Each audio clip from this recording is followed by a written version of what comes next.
À l'ECMA, mais aussi au Salon du 2 roues de Lyon 2025, j'en ai profité pour faire le point sur l'offre des motos électriques tout-terrain homologuées, c'est-à-dire pour le trail et l'enduro. Oui, ouvrez vos chakras.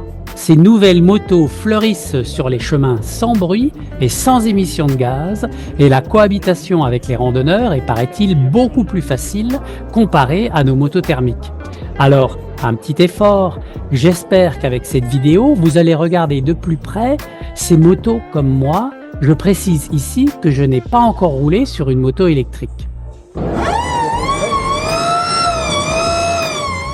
Mais ça marche comment une moto électrique ? Le cœur, c'est un moteur électrique. C'est aussi un contrôleur pour la gestion de la puissance et une batterie rechargeable. Il n'y a plus d'admission, plus de boîte de vitesse, plus d'embrayage, plus de pot d'échappement, plus de bruit. Après, il y a la partie cycle et les suspensions, les freins, tout ça reste du traditionnel comparé à nos motos thermiques. Le moteur électrique fonctionne à partir d'aimants permanents. Il suffit de mettre face à face deux aimants qui se repoussent et ça tourne. C'est le couple rotor-stator pour faire simple. Si vous liez le rotor à un axe de transmission, vous transformez l'énergie électrique en énergie mécanique. C'est simple et efficace, plus d'explosion interne, pas de pollution, très peu de pièces, un grand silence de fonctionnement et un couple maxi instantané. Ensuite, il y a les batteries rechargeables qui utilisent à 95% des technologies lithium-ion, comme dans nos smartphones, permettant un très grand nombre de recharges. Zero Motorcycle promet plus de 300 000 km en gardant au moins 80% de la capacité des batteries. La puissance nominale d'une batterie est fonction de la tension, le voltage et l'ampérage. Plus les chiffres sont élevés, plus la batterie est puissante, mais plus elle est grosse et lourde. Les batteries sont composées de petites cellules généralement cylindriques, et plus il y a de cellules, il peut y en avoir des centaines, plus c'est performant, mais plus c'est long à charger. Enfin, les utilisateurs peuvent prendre leur smartphone comme écran pendant les trajets et ou configurer toutes les fonctionnalités du contrôleur via l'application sous Android et iOS. Le contrôle absolu des performances, comme dit Zero Motorcycle. Pour tous ces constructeurs, la stratégie est de positionner la moto électrique comme la prochaine étape dans l'évolution des motos. Ils ciblent d'une part les précurseurs, plutôt aisés financièrement, amoureux de nouvelles technologies, et d'autre part les jeunes, à partir de 14 ans, les consommateurs de demain, déjà sensibilisés à la protection de l'environnement et ayant un smartphone graissé dans la main. Donc, naturellement, les entrées de gamme sont des motos plutôt genre vélo électrique, équivalent 50 cc, cyclomoteur homologué accessible dès 14 ans, et je commence donc par le constructeur chinois Suron, qui a été fondé en 2014.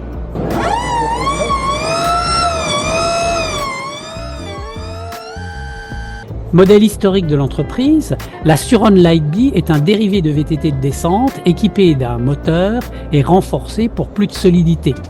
La Lightbee est vendue dans le monde à plus de 10 000 exemplaires annuels, c'est un véritable engouement. De plus, ce type de vélos électriques sont facilement débridables et personnalisables à l'infini et beaucoup de fabricants proposent pléthore de pièces, moteurs, contrôleurs, batteries, roues, amortisseurs, pour customiser et booster les performances bien au-delà des limites fixées par la réglementation. Ici, sur le stand de All4Ride de Lyon, un très beau modèle Lightbee avec contrôleur et moteur Torp, le TM25, qui permet 25 kW crête en 72 volts et jusqu'à 40 kW crête en 120 volts.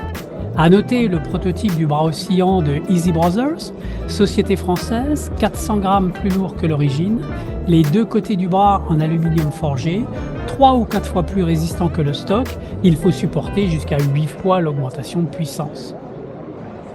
Le modèle Suron Ultra Bee est plus sérieux et pour 2025, Suron l'a mis à jour et boosté pour atteindre 21 kW de puissance max et 440 Nm de couple à la roue pour 8 000 € en version stock.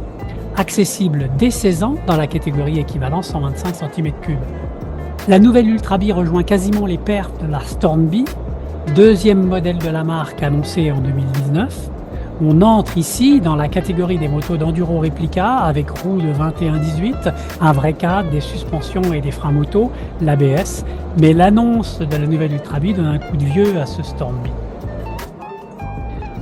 Talaria est un constructeur chinois qui a débuté l'aventure des motos électriques en 2021.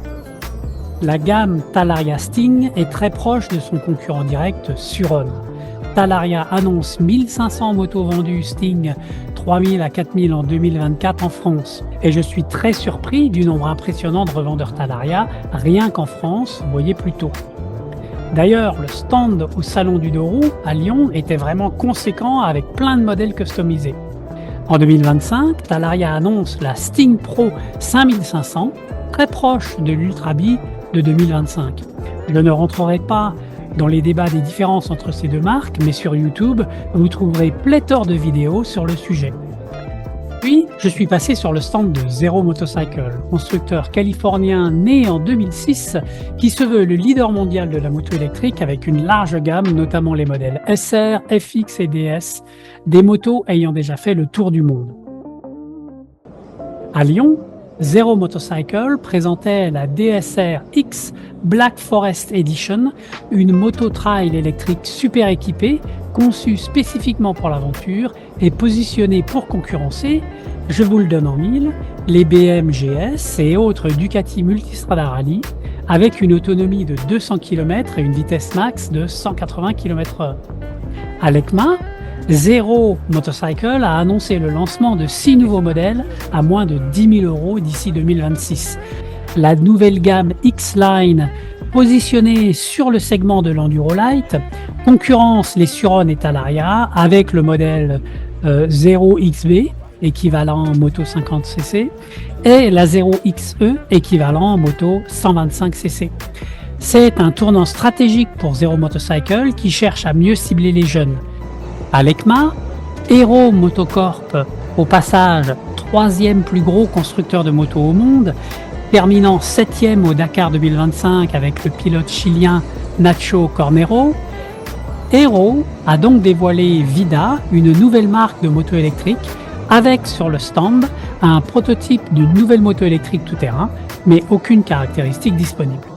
Il y a un an déjà, Hero Motocorp et Zero Motorcycle se sont associés pour développer une nouvelle plateforme de deux roues électriques avec un investissement de 60 millions d'euros. Prévue pour l'Inde dans un premier temps, elle pourrait donner naissance à des motos électriques abordables en Europe. À suivre aussi. Toujours à l'ECMA, KTM fait un retour marquant avec la nouvelle KTM Freeride E 2025, 10 ans après avoir lancé sa première moto électrique Freeride. Si la moto est très réussie sur le plan esthétique, on reste un peu déçu sur les nouvelles performances et on a du mal à percevoir le saut technologique annoncé. À noter que le châssis a été entièrement repensé pour offrir une maniabilité optimale avec un empattement élargi pour plus de stabilité. La grande inconnue, c'est le tarif. On parle de 13 000 €, excessif face à la concurrence. Et fidèle à sa stratégie, le groupe décline le modèle KTM Freeride sous la marque Husqvarna avec cette nouvelle Pioneer. Même caractéristiques techniques, mais sous une livrée blanche, elle est très sympa aussi. Electric Motion, vous connaissez ? C'est une entreprise française pionnière depuis 15 ans dans la conception de motos électriques, de trial, de randonnée et de compétition et qui vend ses motos dans plus de 40 pays au monde. Sur le Salon du Deux Roues à Lyon, on trouve la toute nouvelle Escape X 2025 avec un nouveau moteur, nouveau cadre, nouveau pack batterie et nouvelle partie cycle. Voici une nouvelle version bien aboutie. Avec un choix délibéré de contenir le poids, ce qui pénalise forcément l'autonomie.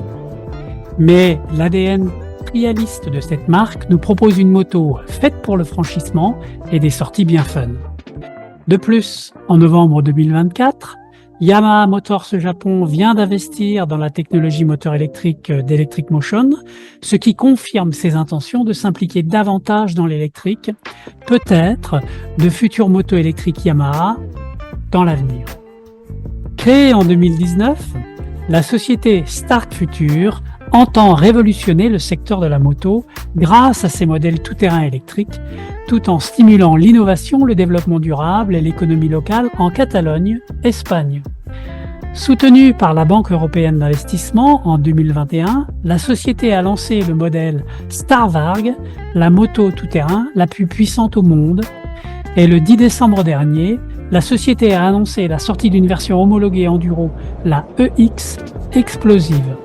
Les chiffres sont impressionnants, batterie de 360 volts, un couple à la roue dépassant les 1000 Nm, une puissance adaptable jusqu'à 80 chevaux, soit 30% de plus qu'une moto de tout-terrain thermique de 400 cm3. Un monstre sur les chemins qui ne fait pas de bruit. En tout cas, pour Anton Wass, PDG de Stark Future, il ne fait aucun doute que l'avenir de la moto est électrique. À l'ECMA, CF Moto a présenté un concept de motocross électrique, le CFX, qui a de la gueule. La bête aurait une batterie de 400 volts, ce qui explique le radiateur pour un refroidissement liquide. Pas d'infos sur le stand, mais j'ai trouvé quelques caractéristiques sur le site CF Moto. Suspension WP réglable de 310 mm, hauteur de selle de 960 mm, une puissance équivalente à un 450 thermique paraît-il. Sur le papier, c'est une future concurrente de la Starvarg. En tout cas, on espère un modèle homologué fin d'année 2025, paraît-il, pour être vendu certainement sous la marque Zeo, la nouvelle marque électrique de CF Moto. Can-Am est une filière de la société BRP, fondée en 1972, un fabricant canadien de motoneige, skidoo, de quad, de motos, notamment les 3 roues Spider, et de motos marines, les Sea-Doo. Déjà plus de 80 ans d'histoire dans le domaine des sports motorisés. Commercialisée depuis 2024, la Can-Am Origin est une moto trail 100% électrique. Équipée d'un moteur Rotax e-Power à refroidissement liquide, la Can-Am Origin affiche une puissance maximale de 35 kW, 47,5 chevaux, mais 187 kg. La Can-Am Origin fait 0 à 100 en 4 secondes 3, ce qui est un peu poussif, avec un monobras oscillant qui abrite la transmission par chaîne lubrifiée. Elle est aussi déclinée dans une version A1 limitée à 11 kW pour être classée dans la catégorie des motos 125 cm3. Bref, c'est un trail polyvalent avec ABS et traction control désactivable. Vu également à l'ECMA sur le stand Royal Enfield, un test bed électrique. Moteur de la Stark et double batterie pour animer ce concept électrique. Ça fait du lourd, une batterie de 700 volts, certainement nécessaire pour booster cet Himalayan. Pas d'infos sur une possible commercialisation, mais ça confirme l'effort des constructeurs de se préparer à l'électrique petit à petit, même en Inde. Au détour des allées à l'ECMA, je suis tombé devant cette nouvelle marque chinoise, le constructeur F-Taker, qui a fait ses débuts à Pékin courant 2024. Peu d'infos sur place, ni d'ailleurs sur Internet. Je ne sais pas trop quoi penser sur la viabilité de ce modèle, mais les specs annoncés sont bluffantes. Et si c'est effectivement vrai, ces specs devraient positionner cette moto électrique dans le haut de la pile. L'avenir est plein de promesses. Au salon du 2 roues à Lyon, me voici sur le stand Niu, encore un constructeur chinois, 10e constructeur de motos dans le monde quand même. Niu se positionne comme un leader mondial dans le domaine des véhicules 2 roues électriques, avec pour mission de redéfinir la mobilité urbaine et d'améliorer notre quotidien. Présent dans plus de 50 pays avec 159 revendeurs en France, oui, Niu aurait déjà vendu plus de 3 millions de véhicules électriques dans le monde depuis le lancement de son premier scooter électrique en 2015.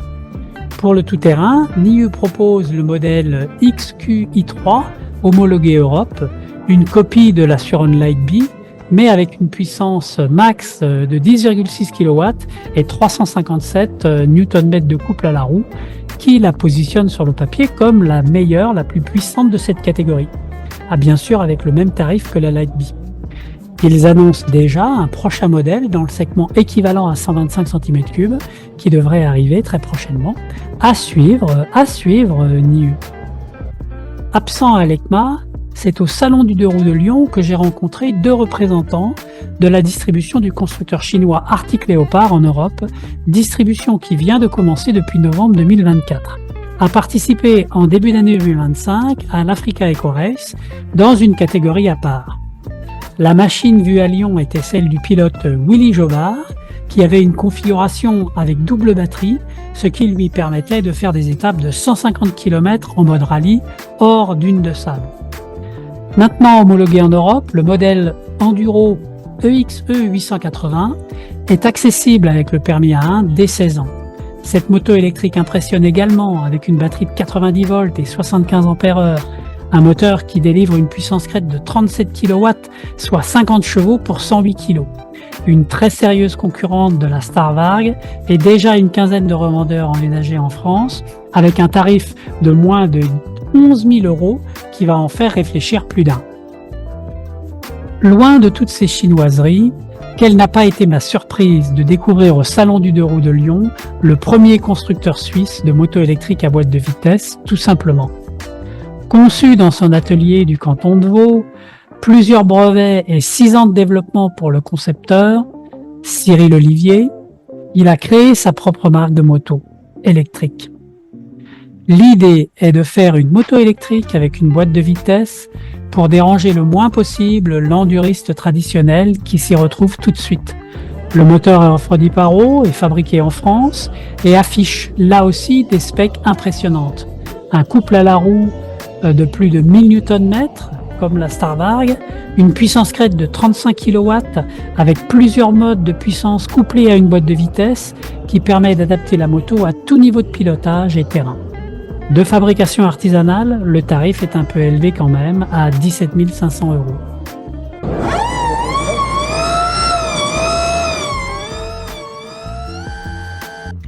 Alors, pour conclure, je vous propose de classer ces différentes motos électriques par rapport à 2 axes.